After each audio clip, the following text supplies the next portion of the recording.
तो प्रिसीजन और रिकॉल क्या होता है, मान लो आपका 7 डॉक्यूमेंट 11 डॉक्यूमेंट डीबी में है, राइट। आपने कोई क्वेरी किया, उसमें उसको क्वेरी करने के बाद आपको 5 डॉक्यूमेंट मिलते हैं इस तरीके से, उसका रैंकिंग कुछ इस तरीके से है। अब आपको ये बोला जाता है कि ये जो हमने फेचिंग की है, रिट्रीवल किया है, इसका कुछ बताओ कैसा है, अच्छा है कि बेकार है। तो ये अच्छा है कि बेकार है बोलने के लिए 2 मेट्रिक है, उसको बोलते हैं प्रिसीजन और रिकॉल, ठीक है।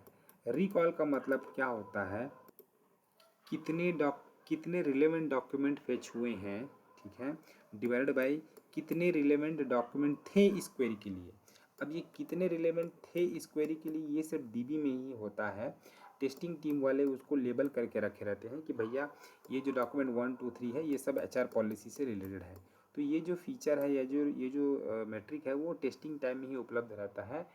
इन्फ्रेंस टाइम में ये रिकॉल वाला फंडा काम नहीं करता, क्योंकि उस समय क्लिक वगैरह से ही आपको पता चलता है कि आपका जो है, आपका जो रिट्रीव डॉक्यूमेंट है वो कितना अच्छा है या कितना बुरा है। तो रिकॉल का फंडा क्या है कि कितने रिलेवेंट डॉक्यूमेंट आपको रिट्रीव हुए हैं। यहाँ पर 5 डॉक्यूमेंट तो हुए हैं रिट्रीव, होना चाहिए था कायदे से 7 क्योंकि 7 एचआर पॉलिसी से रिलेटेड हमने लेबल करके रखा है, मगर 3 बकवास भी अपने को मिल गया है, सिर्फ 2 ही रिलेवेंट मिले हैं, ठीक है। तो जो 2 ही रिलेवेंट मिले हैं उसको लिखेंगे, और कितना था हमारे पास टोटल हमने टैग करके रखा था डीबी में, वो है 7। तो ये हो गया आपका रिकॉल। प्रिसीजन में क्या है, कितने रिलेवेंट आपके मिले हैं, ये तो सही है, ऊपर में सही है, रिलेवेंट डॉक्यूमेंट डिवाइड बाई कितने फेच हुए हैं। अब फेच तो 5 हुए हैं, उसमें कुछ गार्बेज भी हैं। तो इस तरीके से इसका जो है मैट्रिक्स निकलता है। जनरली रिकॉल मतलब होता है टोटल हमने कितना कवर किया है, ये ध्यान देते हैं कि आपने 2 दिया है लेकिन हमारे पास था 7, तो ये बताएगा एकदम कि हाँ ठीक है, कवर बहुत सारा मिस हो गया है। और ये क्या बोलता है, कितना भी आपका फिच हुआ है चाहे उसमें गार्बेज वगैरह, उसमें से कितना निकल रहा है आपका हेल्पफुल, ये है।